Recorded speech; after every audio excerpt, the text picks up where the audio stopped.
Mr. President, thank you very much for joining us. It's great to have you on eNCA. Let's start off with the fact that a lot of fears have been allayed about policy post-Mangaung. And on one level, there's a lot of certainty that's been created around government. But on the other end, we see what's happening in the real economy with regards to the labour unrest, which is creating a lot of concern on the global stage. What kind of message do you have for delegates at the World Economic Forum to allay those fears even further? Well, we say that South Africa remains a destination for investment globally because there's a lot of positive things that are happening in South Africa. As you correctly say, one of the important things, before the national conference of the ANC, there's a lot of speculation about policy. Some people thinking that the ANC cannot come out with a clear policy certainty. I think we've done so. We've come up with very clear policy certainties, even some legal elements that were debated. As a democratic organization, we believe in debating. We concluded the debates and therefore came up with a clear kind of direction. And therefore no one should doubt, because first and foremost, I think it is the political certainty and policy and stability of a country that really says, can we invest or not? With regard to what has happened, particularly in the mining sector, again, people should be looking at what really were the challenging things in that kind of direction. Because if you want to compare, the issues did not come from the government practice or policies. They actually came from the mining companies in the manner in which they dealt with their labor. That's what sparked off the arrangement. And that would not necessarily claim that government was as a result of government failing to handle the mines, you know.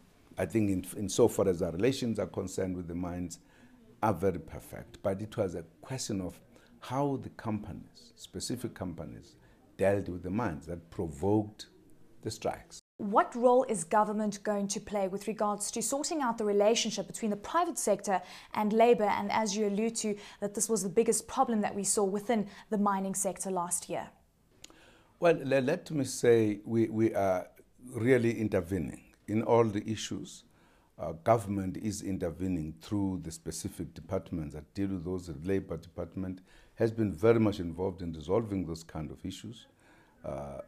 The Mineral and Resource Department has been dealing also with those kind of matters. So there's nothing we can say is beyond our control or we are not in a position to control. But I must also just add that the strikes in South Africa are in fact an indication of a democratic country. It is in undemocratic countries where there are no strikes. In democratic countries, strikes are a feature.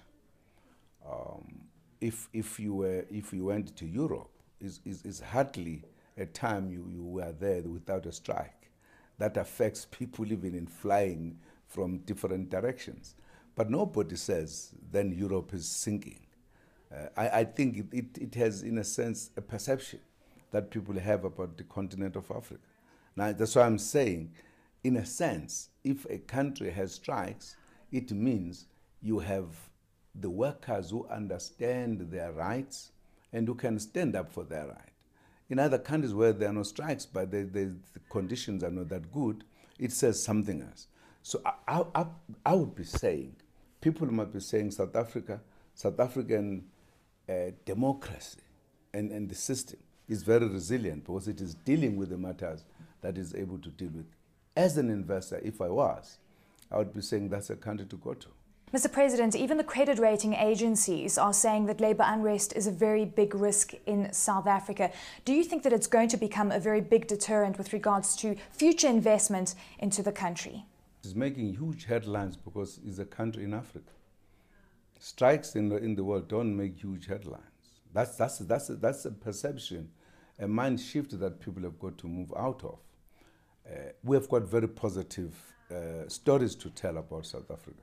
We have a massive infrastructure program that we are engaging in. It's not making the headlines as strikes make, I think it is important that people look at that. And we are here, therefore, to try to bring the balance, to say South Africa is a country to go to.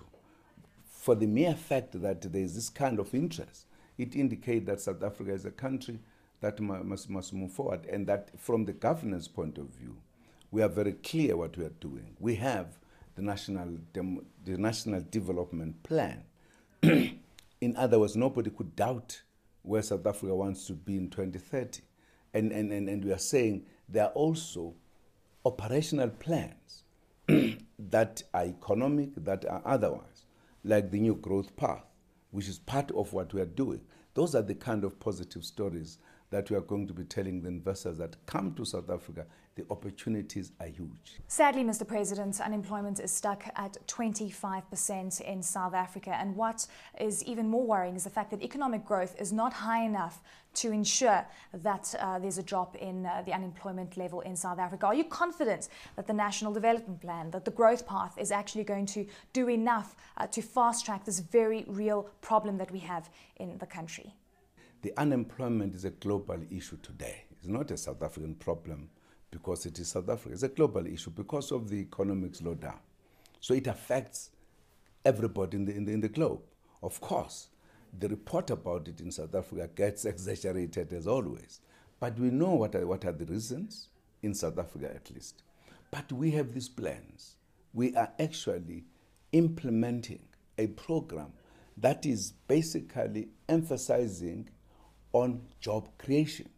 We have said in South Africa, there's triple challenge that we are faced with: poverty, unemployment, and inequality.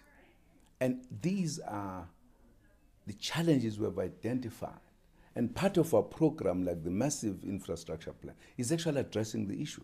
One of the issues that it is addressing the question of unemployment. The new growth path has 6 drivers of it, and they're basically to create jobs. And this is one of them that we have focused on. So we've got, not just in theory, a plan in practice.